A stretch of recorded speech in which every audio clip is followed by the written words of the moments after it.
Olá, queridos. Mais uma vez estamos juntos. Como é que você está? Ou como estão? Estão bem? Passaram uma noite de sono bem? Hoje estou aqui bem cedinho na madrugada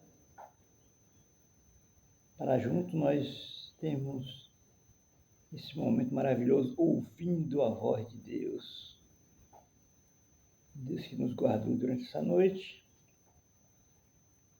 nos protegeu de um bom sono e nos despertou com vida e saúde nesta manhã para ouvir a sua voz. Despertou a mim, despertou a você. E você que ainda dorme, mas Deus vai chamar você no momento certo para que você ouça a sua voz. Ao acordar, fale logo com Ele, agradeça pela noite e peça sua proteção para esse dia que se segue. E para esse momento, pare tudo para ouvir a voz de Deus. Que Ele tem uma palavra de conforto, de educação, de instrução, para que você se torne sábio ou continue sendo sábio na palavra de Deus para se conduzir em obediência. A mensagem que nós vamos ouvir está no Evangelho de São Mateus, no Novo Testamento. Você tem uma Bíblia? Se tiver uma Bíblia, procure sua Bíblia aí, pegue e vamos acompanhar junto, né? Evangelho de São Mateus, capítulo 13, e o verso 24.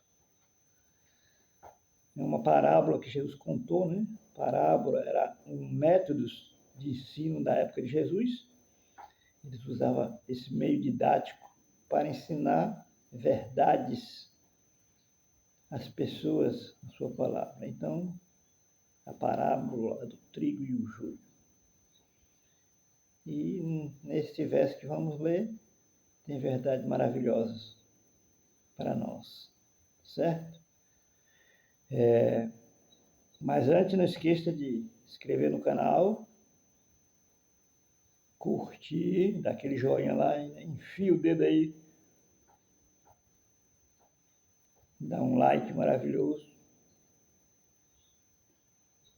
que o YouTube possa espalhar, entender que esse conteúdo é importante, enviar para as pessoas para que eles possam ouvir a palavra de Deus. Curta, compartilhe, né? Deixe seus comentários, fale o que você entendeu, o que não entendeu. Se não gostou também, enfia o dedo lá. O canal aqui é livre. A palavra para todos e todos têm o direito de se expressar como querem. Então vamos para São Mateus 13, verso 24, que diz o seguinte: outra parábola lhes propôs, dizendo: o reino dos céus é semelhante a um homem que semeou boa semente no seu campo. Verso 25, mas, enquanto os homens dormiam, veio o inimigo dele, semeou o joio no meio do trigo e retirou-se. Que maravilha os ensinos de Jesus. Então Jesus disse, contando uma parábola, né, que um homem tinha um campo, vamos dizer assim, uma área de terra, e ele ali fez um plantio de trigo, que era comum na época de Jesus, plantação de trigo. Como hoje é ainda em várias partes do mundo, inclusive lá pelas regiões do Oriente, plantação de trigo.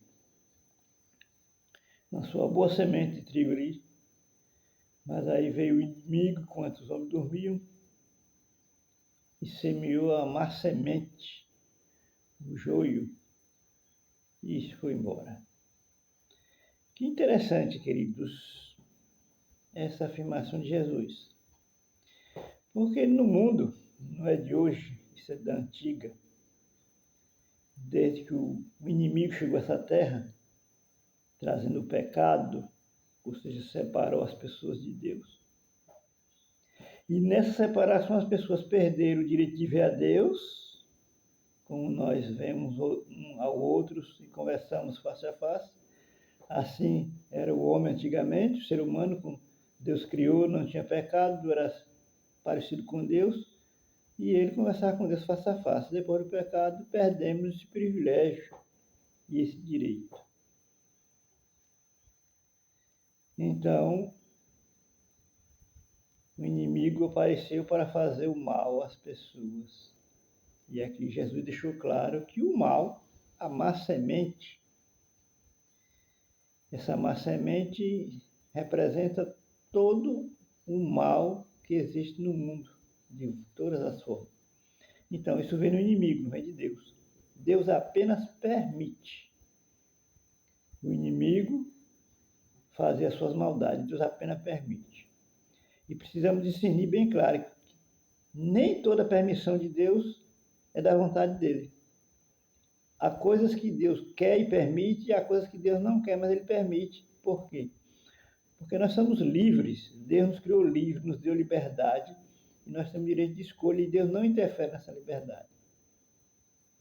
Deus nos deixa tomar as escolhas e fazer o que a gente quer e que acha que está certo. Então o inimigo ele é causador de todo sofrimento e morte, miséria e tragédia nesse mundo. Mas só como ele é inimigo de Deus, ele faz as coisas e depois ele coloca na mente do ser humano que isso é Deus que está castigando, trazendo sofrimento pela desobediência que as pessoas levam, praticam, né? É semelhante você estar na casa de uma pessoa, você é conhecido de uma pessoa, é até amigo, e está ali na casa daquela pessoa, e de repente você vai embora. E nesse intervalo que você vai embora, entra alguém desconhecido na casa daquela pessoa e não vê, e pega alguma coisa, rouba, e sai. Então o primeiro suspeito ali daquele roubo foi você, porque ninguém mais esteve naquela casa, só você, mas depois que você saiu, alguém entrou nas escondidas e pegou algo, mas não foi visto. Então, o primeiro suspeito é você que esteve ali. Semelhante assim faz o inimigo. Ele faz o mal nas pessoas, as pessoas não vê ele fazendo mal, mas ele coloca na mente que é Deus que faz isso, castiga pela desobediência. E essa semente maligna que foi espalhada na terra, ela está até hoje. Quando as pessoas vêem tragédias, elas abrem logo a boca para dizer, Deus está castigando essa pessoa é muito má. Ou está castigando aquele país, são más, são idólatras, né? Como as tragédias que aconteceram aí alguns dias atrás, estão acontecendo ainda, em alguns países, principalmente na Venezuela, aqui, nosso vizinho aqui, nosso continente.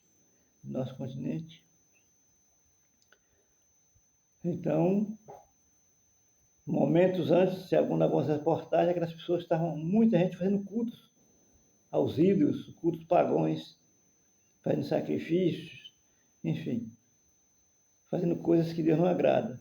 E logo em seguida veio os terremotos que devastou, matou muita gente, e está acontecendo ainda. Então as pessoas se voltaram, muitos se voltam para dizer que Deus está castigando aquelas pessoas por não obedecer a Ele, não adorar Ele, mas adorar ídolos. Né? A pessoa diz, olha, não brinco com Deus não é brincadeira, não brinco com Ele não. E assim, as pessoas creem que Deus age assim para convencer as pessoas, para levar eles à obediência. Mas isso é uma semente do mal, irmãos e amigos. Deus, no presente momento, não está castigando ninguém. O período agora é de salvação. Deus está trabalhando para convencer as pessoas dos seus pecados, para que ele reconheça, confesse os pecados e seja salvo da condenação, da morte eterna. E a Bíblia diz que a maneira de Deus convencer não é ele castigando, mas é levando você a conhecer a bondade de Deus. A própria Bíblia diz lá em Romanos 5 que é a bondade de Deus que nos leva ao arrependimento. Então, quando o ser humano para pensar na bondade de Deus, o que ele é, o que a pessoa é, como age, como vive erradamente, mesmo na ignorância, mas vive praticando as coisas erradas, mas Deus continua amando. Se você tem dúvida que Deus lhe ama, principalmente por essa semente má que o inimigo coloca na cabeça, que Deus não ama, Deus castiga, mas Deus lhe ama. E a prova é se você parar para ver que você está vivo. Se Deus não lhe amasse, não gostasse de você, já tinha dado fim. Você está vivo porque Ele ama. Você come e bebe, os bens que você tem, as coisas, a força, a saúde. Quem dá isso? Então só pode ser alguém que gosta de você. Senão, não tinha, ele não ia lhe dar. Se fosse seu inimigo, ia lhe dar o quê? Essas coisas? Não ia lhe destruir. Então, isso é uma semente má que está espalhada no mundo, espalhada na mente do ser humano. Ela foi codificada na mente do ser humano pelo inimigo, que todo sofrimento na terra é castigo de Deus. Não, é o inimigo. Cristo falou claro que o inimigo que fez isso. E essa semente má, ela vem de várias formas, um sofrimento, uma tragédia, um terremoto, um tsunami, enfim, as guerras que matam os inocentes. Deus apenas permite isso acontecer, porque nós estamos num mundo mau de pecado. E Deus permite, mas não se afasta das pessoas, está sempre ali tentando convencer eles que existe um inimigo que faz o mal, e que nós estamos vivendo esse mal. Mas que Deus sempre está presente, porque Deus é um Deus presente. No Salmo 40 diz que Deus é um socorro bem presente nas aflições. Em um outro vídeo passado, eu afirmei isso, que existem duas maneiras de Deus fazer milagre. É afastando o problema ou dando força para você passar pelo problema. E muitas vezes na tragédia, Deus está presente ali para você suportar. Como eu vi uma reportagem de um jovem que passou vários dias nos escombros, soterrados, e foi resgatado vivo. Ou seja, Deus não evitou que ele se livrasse da tragédia do terremoto, mas estava presente e protegeu ele vários dias com vida até ser resgatado. Porque Deus é vida, Deus é amor. Deus não criou ninguém para morrer nem para sofrer. Mas nós estamos no mundo do pecado, mas o plano de Deus continua de pé. Um dia Jesus vai voltar e vai acabar todo o sofrimento. O sofrimento tem um prazo de validade, a morte tem um prazo de validade, até Cristo voltar. Quando ele voltar, isso vai acabar. Deus vai ressuscitar os mortos, aqueles que morreram na obediência a Ele. Vai ser ressuscitado, ou seja, volta a viver e vai viver agora para sempre em um novo mundo que Deus vai criar. Isso está lá em Apocalipse 21, o último livro da Bíblia, Novo Testamento. Diz que lá não vai haver nem morte, nem pranto, nem dor, nem sofrimento, que essas coisas passaram. Vai para sempre. Então aí é que onde vem o castigo. Aí onde Deus vai começar o castigo. Agora Deus está salvando, mas nesse dia, nesse tempo, depois que toda a oportunidade que agora nós estamos tendo de ser salvo e viver ainda no mundo, mesmo salvo, viver no mundo de pecado, passar por sofrimento, mas sob o cuidado de Deus e preparado, aí aqueles que rejeitaram essas oportunidades que estavam tendo até agora, então aí virá o castigo, que eles vão ser ressuscitados, voltam a viver, depois morrem queimados, para deixar de existir, e só vai viver para sempre os que foram obedientes. Então essa é a verdade que a palavra de Deus nos traz. Deus não causa sofrimento na vida de ninguém. É o inimigo, Cristo deixou claro, foi o inimigo que fez isso. Então, enquanto os homens dormem na ignorância, na falta de conhecimento de Deus, o inimigo está trabalhando, fazendo suas tragédias e desenvolvendo seus planos de sofrimento, de angústia, de dor e de morte.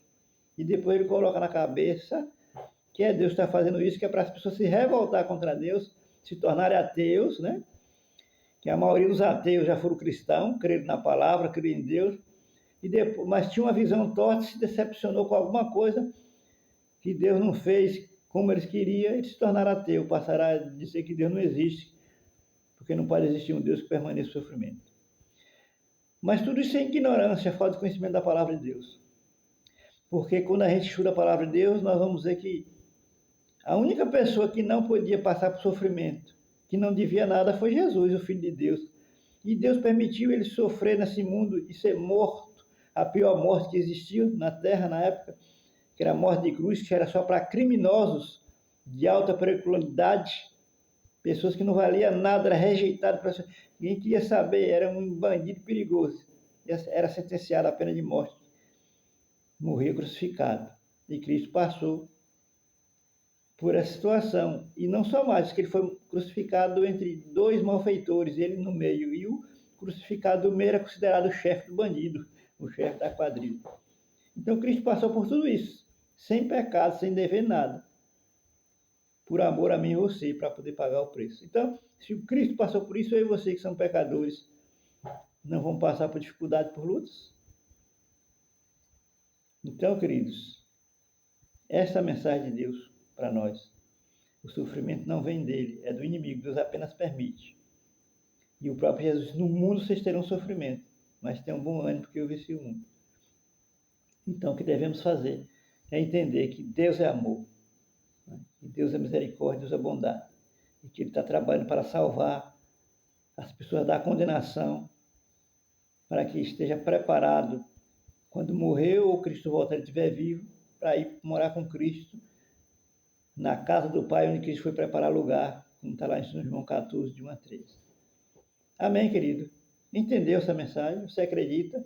Ou se você acredita, toca aqui, comigo, levanta a mão, se eu acredito, e aceite Jesus como seu Salvador. Se você não acredita, você é livre para não acreditar, e eu vou continuar orando por você, para que Deus continue trabalhando com o seu Santo Espírito para lhe convencer. E você se volte para esse Deus de amor, para que Ele salve você e sua família. Tá certo? Amém? Amém? Glória a Deus. Fica na paz. Nós se encontraremos amanhã para mais uma mensagem ouvindo a voz de Deus. Amém? Fica com Deus.